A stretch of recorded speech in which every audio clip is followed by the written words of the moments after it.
I'm waiting on YouTube right now. Let's see, make sure that goes. All right, I got the notification on my phone that we are live. So, all right, start. We are good talking about football, sports. All right, welcome back to the About the Labor pregame show, folks. Thanks for joining us this week. Since we did have the bye week last week, we're going to be primarily breaking down a little bit some Redskins film and talking about these inactives and actives, kind of a weird situation with the injury report, both with the Vikings this week and the Washington Redskins. Obviously, Everson Griffin is out, and Trent Williams, the left tackle, who we kind of expected to be out all week, is actually going to be starting for Washington. So, we'll talk about that kind of stuff, and then we'll go through some film, and then we'll get you guys ready for the Vikings game and round this thing out. So let's start off here with a word from our sponsor, and then we'll jump right into it here. This is from SOCOM Creative. It says, is your website ugly? It's time for an upgrade. It's almost 2018. Probably. If your website doesn't look good on a smartphone, you're losing money. That's just how it is. It's time to call an audible. Take your business to the next level with professional quality website or mobile app. Thank us later. The world is changing. It's time to score touchdowns. Stop missing field goals. If you want your business to grow online, you need a web, social media, and mobile presence to get that job done. SOCOM Creative. They build apps, websites, and creative winning strategies. Check them out at www.socomcreative.co. That's www.socomcreative.co. SOCOM Creative, folks. All right, let's jump right into this now. Let's start with this Everson Griffin situation here, because this was kind of strange. Obviously, we saw Everson Griffin go down on the very, very last play of that Cleveland Browns game in London 2 weeks ago. And this was downplayed from the moment that it happened. Mike Zimmer, at the press conference post-game in Cleveland, said that he was fine, that he was going to be okay. We heard all good things during the bye week, that he was going to be fine. And then, throughout this week, we've kind of been evaluating the limited participant, that kind of stuff. And it's official now. Everson Griffin will miss his first game of the season. I guess, his sack streak, week to week wise is now over just because he's not playing this week. He will have an opportunity to continue that streak in games that he has played next week. But what do you think of Everson Griffin being out and, any takeaways from kind of the injury report not being all that accurate, I should say? Well, I think just in general, the injury news this week was it was very misleading, I think, because the news out of Washington the whole week was that, they're all banged up. They had like 12 guys questionable. It was like, Trent Williams is banged up. Right. They had 4 tackles banged up, and then they had Brandon Scherf also was questionable. And obviously the one guy really that's kind of notable that they're missing is Jordan Reed. And for, and pretty much everybody else, again, notable is playing. They're starting their entire offensive line after I think at least 3 or 4 of them were questionable. And Trent Williams was the really big question mark. He hadn't played for a few weeks. Right. So that's the takeaway for me more than Everson Griffin's, status as inactive. It's just how Washington's doubt about health, they have everybody that they need for the most part except for Reed. And they have a pretty good replacement for him in Vernon Davis. So sure. It doesn't seem, it's just funny how enormous the Redskins injury report was this week, and now everything's flipped, and now the Redskins are clearly the healthier team today. The Vikings without a starting tackle and without Everson Griffin, one of the best pass rushers in the league. Absolutely. So the only primary inactive for the Redskins this week, as far as I'm concerned, is Jordan Reed, as Drew said. The couple other guys that have relevance on this team. Ari Kwandaho at guard. He has played some snaps for them this year. He is also inactive. And Brian Quick, if you remember him, I believe Case Keenum used to throw touchdowns to Brian Quick. So he is inactive for Washington as well. But for the Vikings, as Drew said, it seems like kind of a shift in power as far as, injury issues go. I want to talk about, so for the Vikings this week, if you haven't checked already, it's Kyle Sloter's inactive, Stacey Coley, Mac Brown, Mike Remmers is also inactive on the right side. We'll see how that plays. Jeremiah Searles, and then Tashawn Bauer and Everson Griffin. So what I want to talk about here is Tashawn Bauer being inactive. First of all, that's the first thing that I want to talk about, because I thought that he would get his first opportunity to get some snaps this week, Griffin being out. And the second thing is what happens with Danielle Hunter and Brian Robinson this week. How is that rotation going to work with Stephen Weatherly as well? So let's start with Deshaun Bauer. This is going to end up being subjective because we can't possibly know why he wouldn't be on the field. But, you look at the Vikings defensive line, they've got a ton of depth there, obviously behind Robinson and Hunter, which you should feel very comfortable with, even with Everson Griffen being out. You still got Stephen Weatherly, who has proved, I guess, in a small sample size that he's got some talent and that he can get the job done. Is that the reason why Deshaun Bauer is inactive this week, simply because of the depth here? Like, is this another situation where the Vikings are so loaded at defensive end that basically he's not playing because, there's just too much talent in front of him at this point? Well, there's only 3 defensive ends active, so right. That it has to be some other reason than just that there's enough talent in front of him where he's not needed. Because if a guy goes down with an injury, you're left with just 2 guys, and you can't expect the same 2 guys to play, on every snap. So right.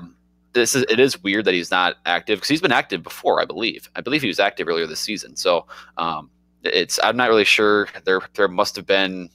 I'm trying to think of a reason that he's not active, and I really don't know, other than maybe they just didn't think he was ready. They have another player that had a good week of practice. Maybe I don't know. That's my best answer, though, is that probably one of those fringe players had a really good week of practice and kind of earned a spot or something like that.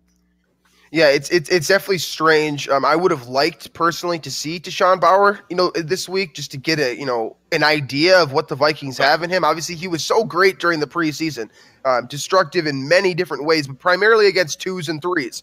So it would have been cool to get an idea of what he can do. At least 10, 15 snaps, something like that. That's kind of what I expect to see from Stephen Weatherly today in a rotational role, 10 to 15 snaps, something like that. So disappointing that Bauer's out.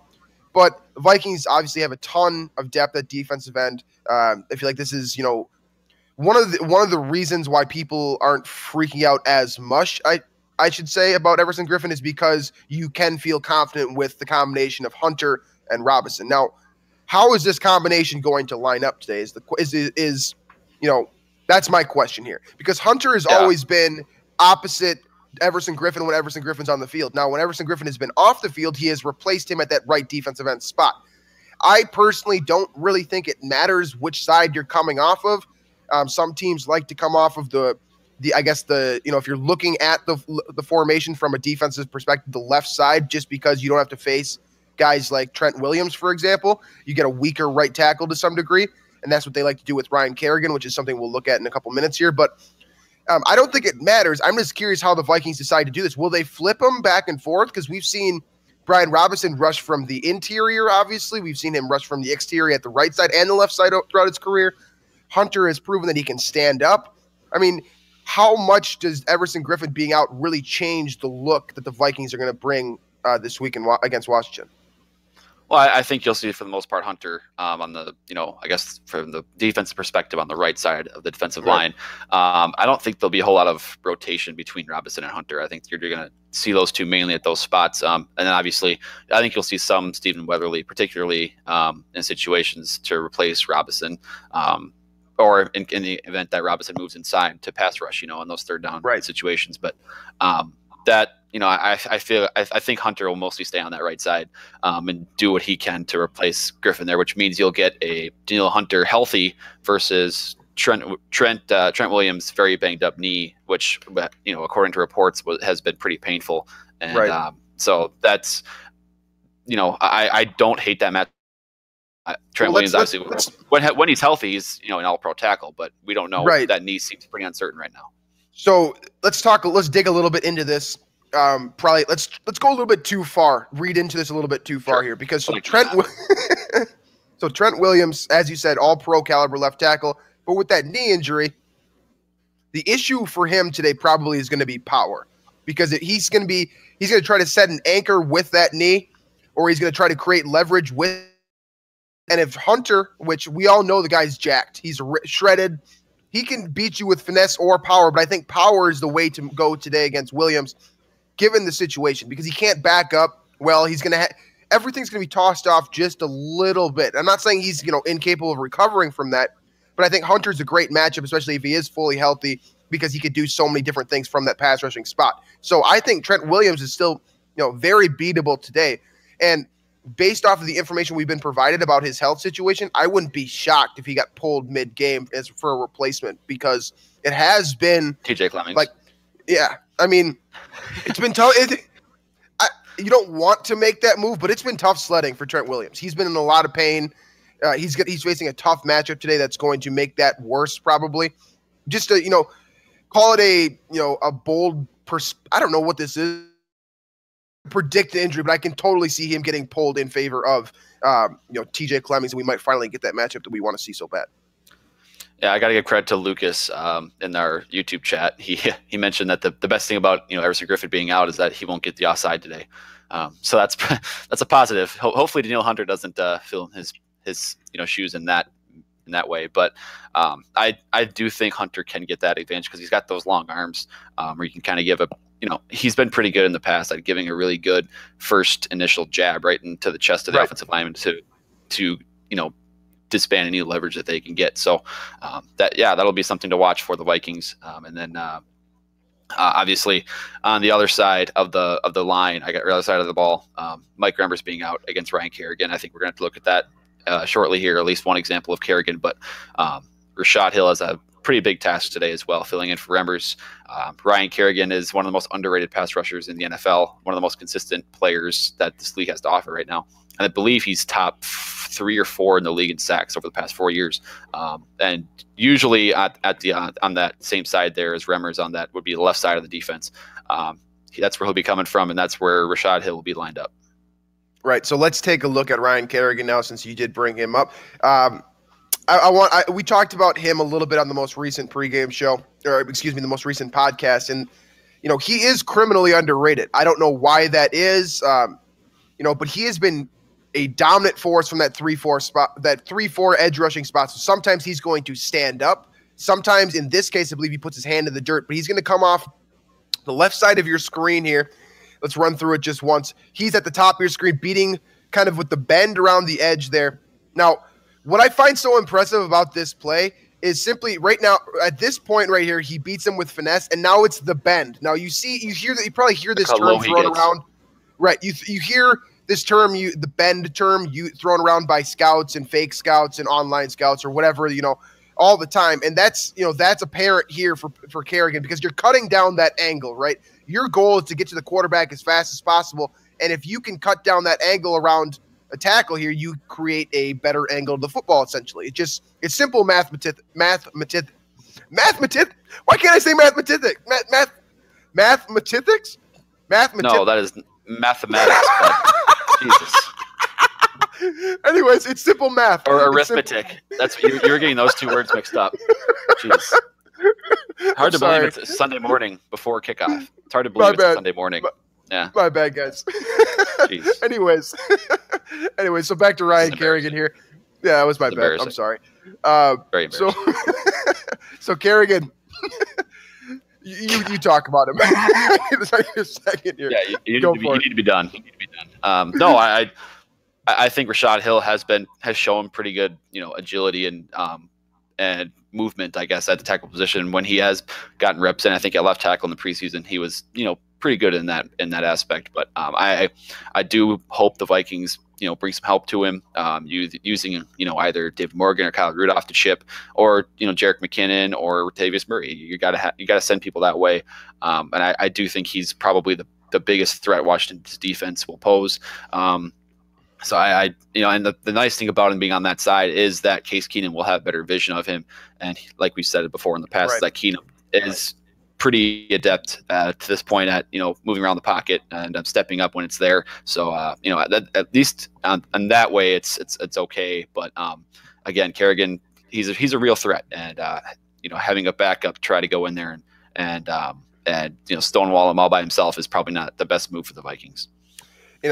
Part of the reason why Ryan Kerrigan has been so successful is because they have been very good at utilizing his talents and disguises. He comes from all over the place. So primarily he's going to be coming off of that left edge spot. But like I said before, he can do that as a stand-up linebacker, or he can drop down and put his hand in the dirt as a, quote, defensive end. So there is really no limit to what Ryan Kerrigan can do as a pass rusher. He's criminally underrated. He's very smart. He's an effective tackler. If he gets into the backfield today, It's a dangerous scenario because he's the type of guy too that kind of gets better as the game goes on. He's the guy that you don't want to see coming after you on 3rd and 12 in a big play situation. He's just that dangerous of a player. And I honestly don't get why this guy doesn't command more respect in the NFL. He's a sack. He's an absolute beast, and he's a sack waiting to happen. So let's move on here to the offensive side of the ball for Washington. Obviously, Kirk Cousins is going to be, the primary guy here. He's the quarterback. He's the most important player on the offense. But for me, the most dangerous player on this team, the guy that can really hit the Vikings and get a quick 6, is Chris Thompson. Now, he hasn't been all that consistent this season. We've sort of seen his talent on display, on and off. He's hit or miss as far as his, individual game performances. But when he's on, he's a dangerous weapon. Right, and part of that too is a usage thing. Obviously, they use multiple running backs here with Rob Kelly, who sometimes, it's a similar situation to what the Vikings do with Murray and McKinnon. Sometimes the hot hand is the bigger running back, and then Chris Thompson's not all that involved. But what I like from Thompson is his shiftiness, his elusiveness, and his ability to kind of sell play. So watch this. Check this one out here. This is going to be a draw play, and basically obviously with the draw, your goal is to bring the defense in, create a running lane for yourself, and essentially force the defense to overrun the play entirely. So Chris Thompson's going to get the ball here at this point. Look how many of these Raiders defenders are already downfield. He doesn't even need to worry about these guys. He gets good protection at the second level here, and he's just going to kind of weasel his way through, and this is going to go 64 yards to the house. So this is the type of explosion that Chris Thompson brings. We've seen the Vikings have trouble, especially at that second level, with elusive running backs in the past. Amir Abdullah, for example. This is a similar type of situation. So Vikings Eric definitely Kendricks' tackling will be tested today. He's had a few games where he's missed a few tackles on elusive guys like Amir Abdullah. Thompson's another one of those tests where he's also, and it's not just on handoffs or on draws. You'll see him a lot in the passing game as well, out of the backfield or even lined up outside. And I assume the Vikings will, assign Barr or Kendricks to him on virtually every play he's out there.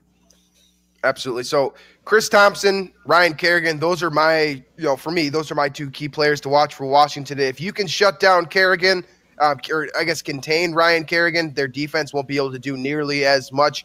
Think about how Ryan Kerrigan also affects Josh Norman in coverage.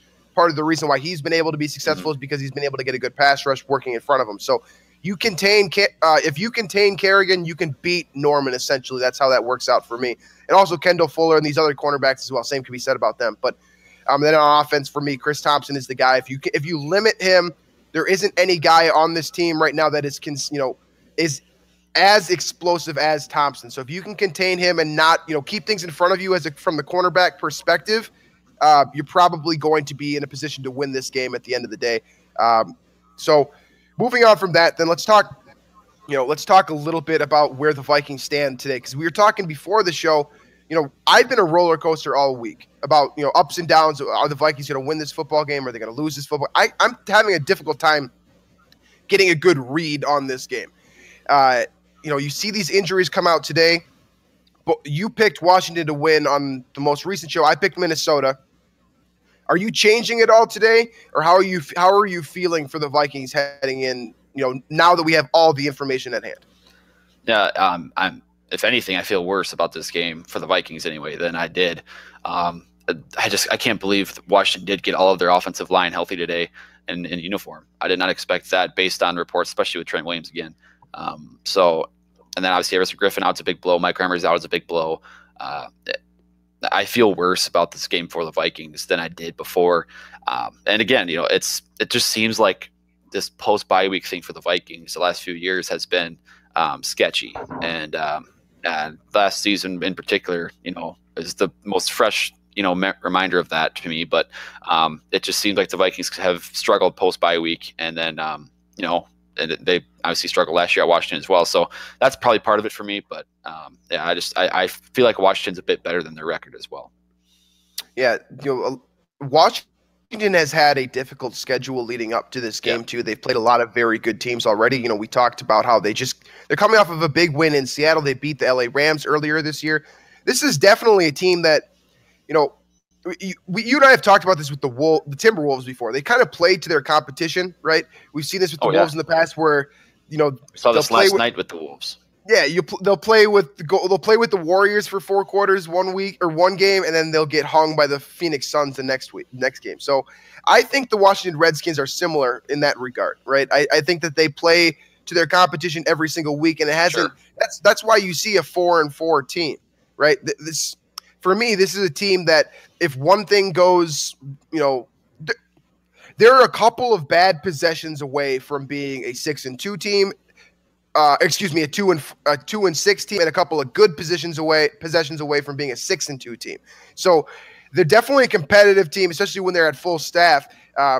For me today, with Trent Williams being in there, if Danielle Hunter is able to beat him and you limit Kirk Cousins and then you keep everything in front of you as far as Chris Thompson is concerned, I think the Vikings still have a good opportunity to win this game despite, what we have been talking about and the dangers of playing at FedEx Field and the situation with Case Keenum, where is he going to come out? Is he going to be erratic, or are we going to see, which Case Keenum are we going to see? Pittsburgh Steelers Case Keenum, Tampa Bay Buccaneers Case Keenum, somewhere in the middle.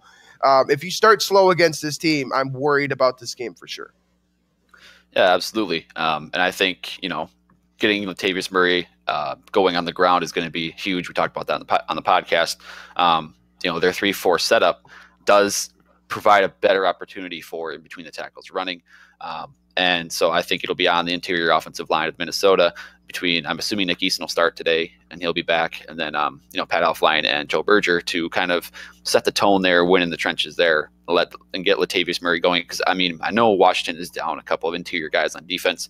And they haven't been terrific stopping the run lately. I think it's something like the last 4 of the last 5 games they've allowed over 100 yards. And I believe 3 of those are 150 or more. So this is an opportunity for Latavius Murray, I think, to really have a nice game. And I think he'll have to be the one to set the tone here. And then that would, again, set up the play action for Case Keenum. And, he's been very effective in that way this season. He's, I believe, according to PFF, he's like a top 5 play action passer this year. So if the Vikings can get that going, that should be their recipe for success today. Establish the run game with Latavius Murray, then use play action off of that to defeat the Redskins secondary, which is pretty underrated. Yeah, let's talk about that secondary a little bit, because I think they are pretty underrated. Josh Norman coming over from Carolina, obviously. Everyone knows who Josh Norman is. He signs that mega contract about a year ago now. But Kendall Fuller in the slot has been exceptional. I think that he's been, he hasn't gotten the respect he deserves because he's kind of in a similar boat to where Terrence Newman was last year, or Captain Munnerlyn was last year, where Xavier Rhodes was the guy that would get all the hype.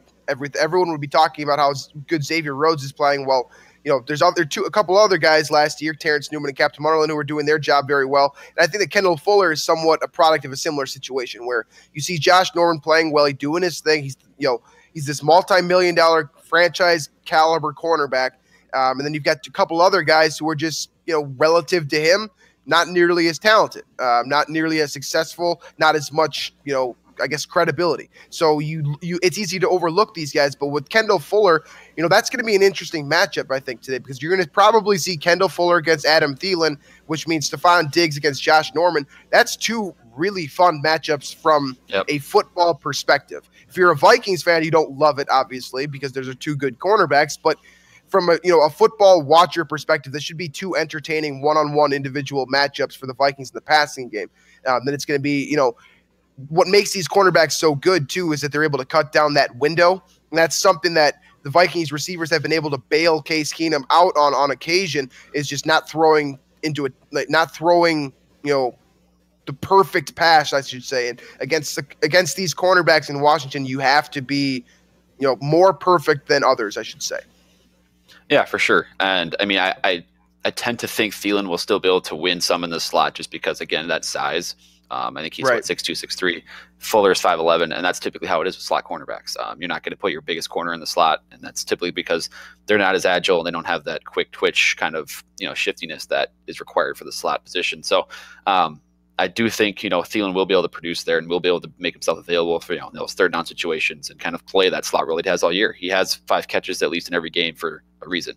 I am slightly not worried about Diggs, but I do think there's the chance he might, disappear, I guess, just because we've seen it in the past with him when he does go up against, those elite cornerbacks that shadow him across the field, that he does struggle at times, and he can tend to disappear. Last year at Washington, he had a humongous game, but that was a lot of, largely in part because of his role he was a slot guy last year. So he was able to run those underneath routes and, use his yak ability to get those big gains. And this year, his role is completely different. He'll be on the outside, and I'm assuming Norman will be all over him. So that'll definitely be something to watch, and we'll see if Diggs can, kind of overcome, or at least, prove me wrong as far as that doubt.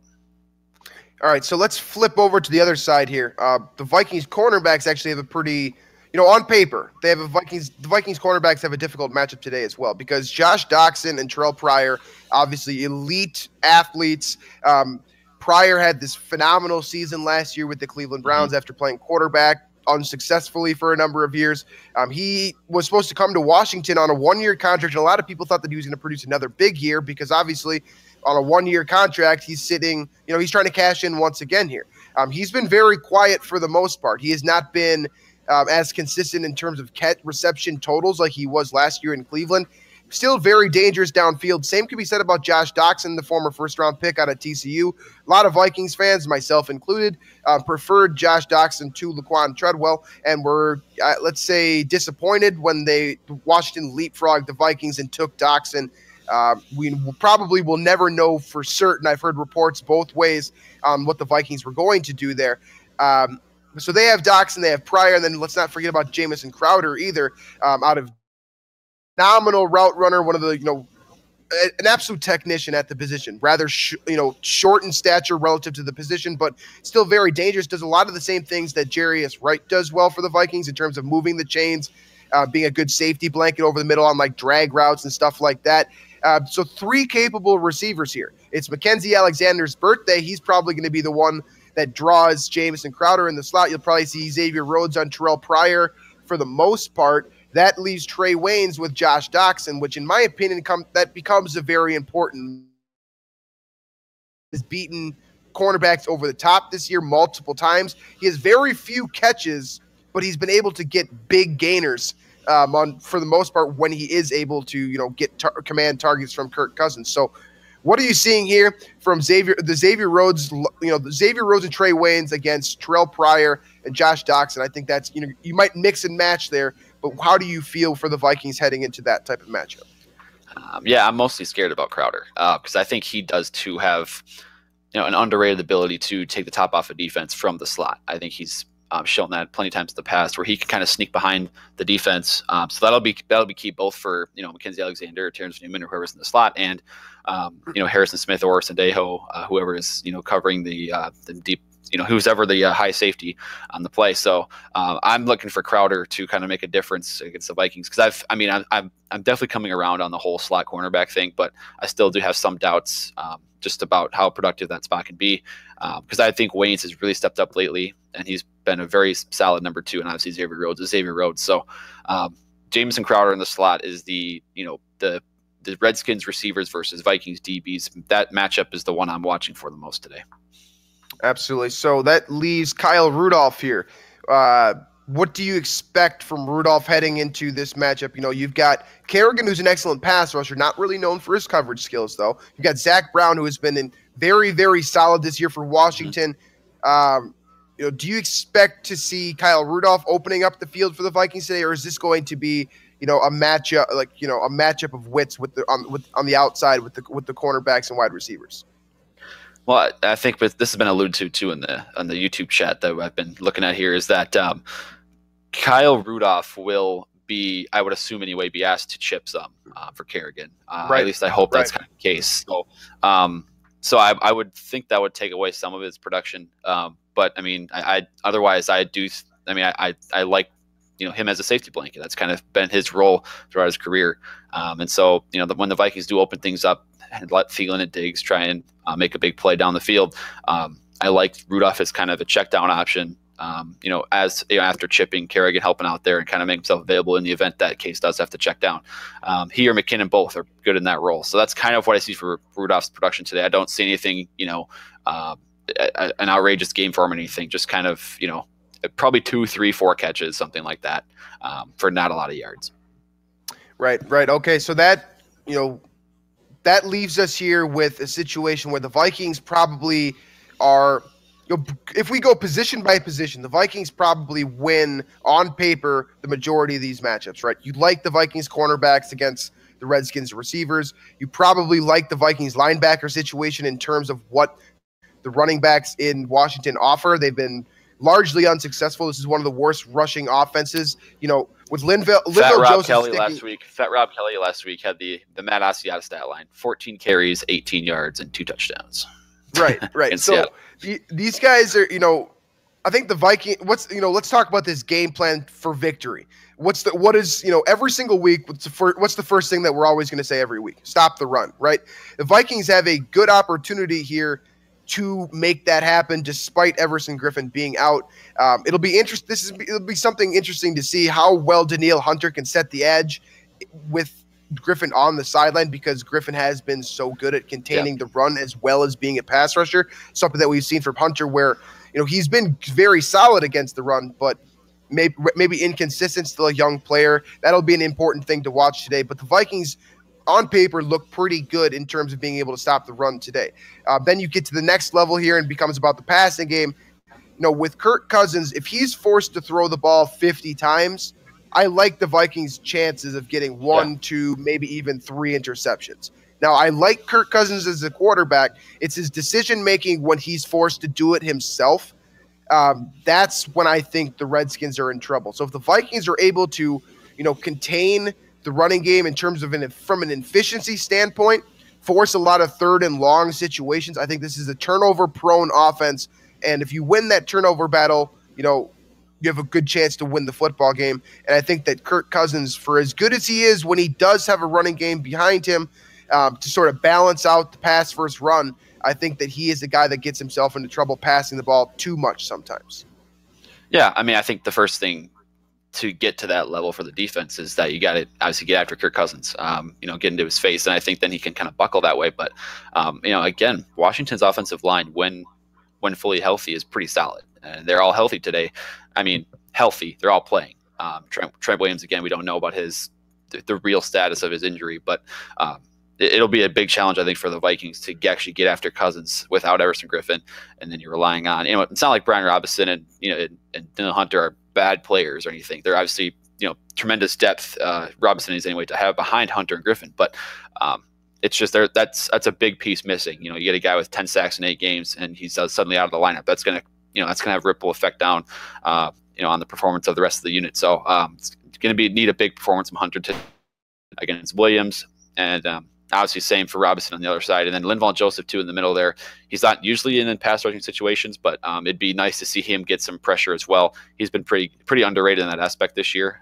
So when he is on the field, it'd be nice to see him get some pressure up the middle, because I think that's probably the most vulnerable spot to get after Cousins is through the interior offensive line. So Linval Joseph could it'd be nice to see him get some pressure, maybe get a sack today as well. Absolutely. Okay, so let's round out the show here with any of your guys' final takes, any thoughts that you have, questions perhaps. We'll discuss those and we'll round this thing out and get you guys off to the Vikings game here. So I want to start with this one from very early on in the chat from Lee_CVN72. He said, losing Griffin isn't as bad as losing Joseph, Smith, Barr, or Rhodes. You think? What do you I thought about this too, just kind of instinctively. I don't mind it. I think I like that take. I think I do too. So, if you break this thing down, if you lose Rhodes, your number one corner becomes Trey Waynes. If you lose Harrison Smith, your free safety or quote your box safety becomes Anthony Harris. If you lose Anthony Barr, Manuel Lemur or Ben Gideon. Linval Joseph, it's probably going to be Shamar Stephen for the most part at that nose spot. Yeah, the drop-off in itself, right? There's way more depth at the defensive line than there is in the secondary at linebacker. That's what it's about right there. It's just the depth behind it's not a knock on Griffin. It's just the defensive end spot for the Vikings just happens to be a whole lot stronger than any other position. So yeah, I completely agree with this take here. I if there is one, major factor for the Vikings defense that the Vikings could be able to get over, I think Griffin is probably that guy. So I like that take for sure. We got a question here from our guy, Elite Company Driver, says, how is Ben Gideon doing? That's an interesting question. Because that's kind of the answer, isn't it? I mean, he hasn't been doing a whole lot. He hasn't been playing a whole lot of snaps. Obviously, the Vikings run primarily out of nickel, but as of late, I think you've been seeing Emmanuel Lemur on the field a little bit more often than Ben Gideon. So, how has he been doing? Fine. He's a rookie. He's been contributing snaps for the Vikings, I believe, on special teams as well. So he has existed. We'll say that he has existed on the football field. He's been out there. That's basically it. He hasn't done anything tremendously good. He hasn't done anything really bad. He's just been kind of out there, more or less doing, fulfilling his role. So it's probably out of the fourth round. So yeah, I haven't been like impressed with Gideon, with the exception to like the intangible aspect. I think he's came into the league and done a hell of a job preparing himself, and being in a position to be, a playmaker as, a mid-round draft choice. That's not necessarily easy to do. You don't see that happen often without injuries, and the Vikings are full staffed at linebacker. So overall for him, I would kind of give him like an incomplete grade, just because he hasn't seen the field all that much, but I've been pleasantly surprised. Let's put it that way. When he has been on the field, I've been, happy with his production. Put it that way. Next question. Oh, you want to go?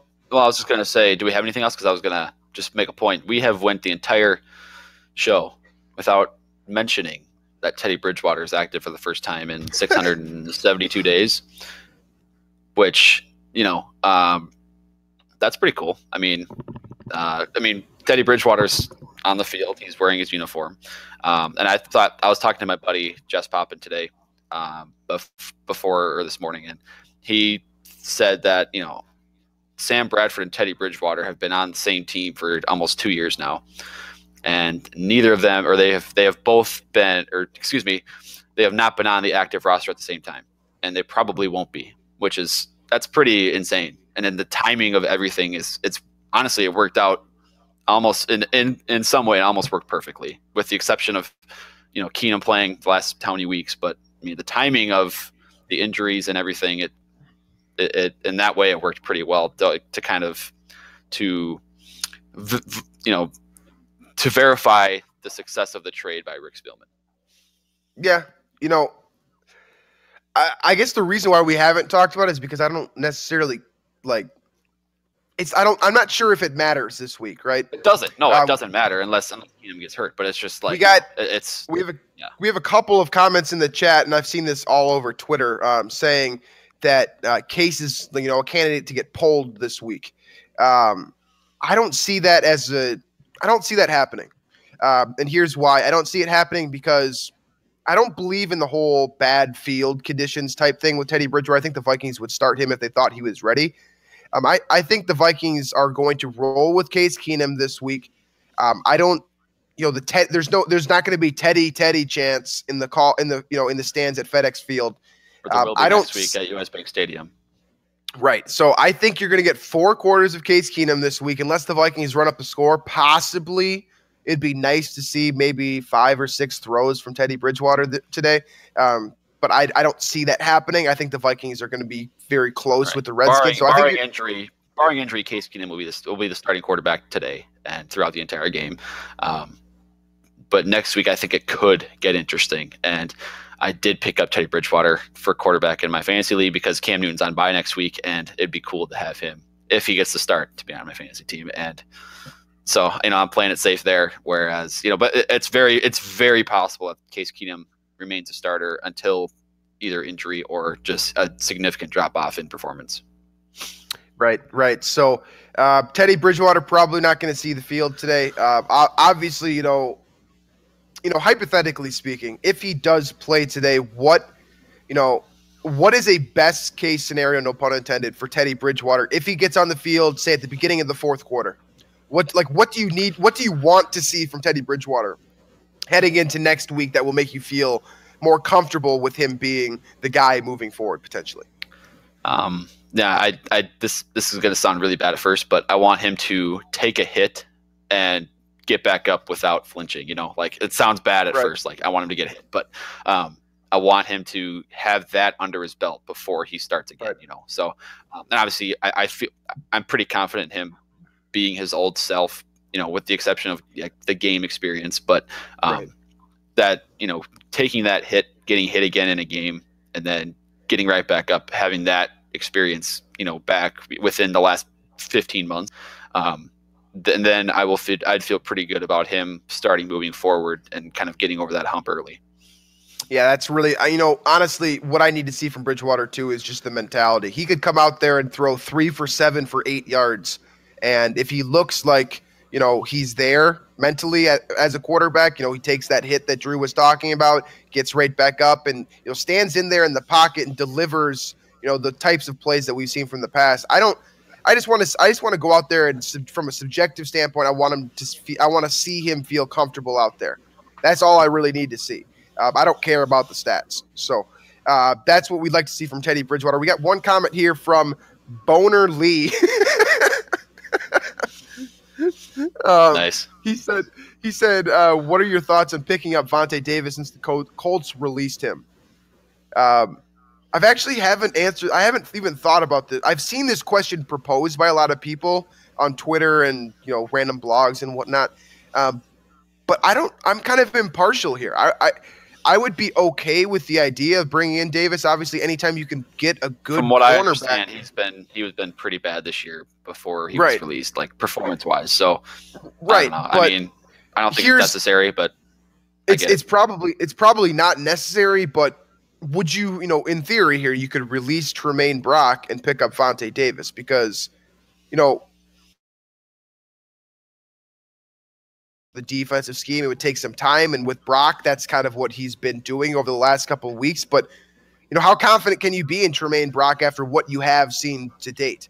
And with a guy like Davis, who has been a very talented player in the past, very successful player in the past, I don't hate it, but I don't think it's going to happen. Put it that way. It would be cool, especially if Davis were to be, to return to, half of what he used to be. It'd be pretty cool to see him, Waynes, and Rhodes out there. That'd be a pretty devastating trio. And then you've obviously got Newman and Mackenzie Alexander too. So you love the depth there, but I don't see it as being, I don't see it as a rational thing. We got a comment here saying that they wouldn't release Brock because Spielman gave up a pick for him. That doesn't mean anything to me. I don't think that matters. I think that Spielman has showed as of late, like over the last 6 months, that he's willing to admit defeat in some situations. You see Scott Creighton, for example, a former third-round pick, getting released in the second year of his contract. If you don't like what you see, you get rid of him. That's what happens when you've got a ton of talent on your roster. You have the option, essentially, to trade in the bottom half of your roster to try to – He wasn't very aggressive bringing back either Khalil or Patterson this offseason either, which I don't think that Brock's roster spot is safe just because the Vikings gave up a pick for him. But, who knows? I could be wrong about that. Should we just wrap up here with game picks? Yeah, we can do that. I was just looking through the chat here. It looks like we don't have a whole lot left here. What can the Vikings lose by bringing in Vontae Davis from our guy Lucas here? Nothing really. Salary cap space. You have the fact that you have to attribute so much time and effort into bringing him up to speed to get him on the field to try to see some sort of results. So I guess the one thing you lose is time, pretty much, because he would need to integrate himself into the system. That's difficult to do.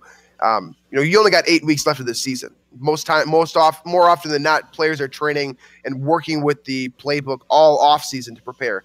I don't know if it's fair to Vontae Davis to come and expect elite results when he hasn't. He would be coming in here in week 9. You can't lose anything, but I don't know how much there is to gain either. Put it that way. You don't gain anything. You don't lose anything. I just don't think it's worth the time or the effort to do that anyway. So. Okay, so let's finish up here with our picks. Viking, we've kind of alluded to this idea. We've been very wishy-washy all week. I think this is probably the most wishy-washy I've ever been with the Vikings. I started this week saying the Vikings could win. Then I did a show earlier this week on a Redskins podcast, and I said that the Redskins were going to win. Then on the most recent just ATL playing to your podcast, audience each week, huh? Just playing to your audience for every show. I guess so. And then most recent ATL podcast, I said the Vikings are going to win, and now I'm going to switch back. I think the Redskins are going to win this game. I'm going to say that the Vikings don't reach that 21-point plateau. I think that's the difference here. I'm going to say Redskins score 23, Vikings 20. I'm going to say 20 for the Vikings. Okay. 23-20, one kick game. My prediction was on the odds and ends article on VikingsTerritory.com posted yesterday. My score prediction was Redskins 23, Vikings 17. I'm sticking with that. I hope I'm wrong, and I hope you're wrong too, because, well, I hope you were right on the wrong today. That's obviously you keep. Yeah. That's kind of that's a nice way to make sure you're right. You go on one show, you say the Redskins win. You go on, you come on our podcast and say the Vikings win. So you're going to be right either way. So I mean, kudos to you for using that strategy. Shut up. End of the day, I'm going with the Redskins today. So if I am wrong, and I hope I am wrong, but that's what I think. That's what I'm on record going with. I got the Redskins winning today over the Vikings, unfortunately. But thanks for joining us, folks. As always, we will be back this week with 3 more podcasts, Monday, Wednesday, Friday, another pregame show next week. And I believe we're doing the roundtable live immediately after the game. So for our YouTube audience, I know a lot of you guys are a fan of the roundtable. I believe that's going to be live immediately after game time today. So make sure to check that out. I believe both Drew and I will be there as well. So thanks for joining us this morning. Enjoy the Vikings game, and let's hope that I'm wrong, Drew's wrong, and the Vikings pull out a W today. So thanks so much, folks, and we'll catch you later on today, probably.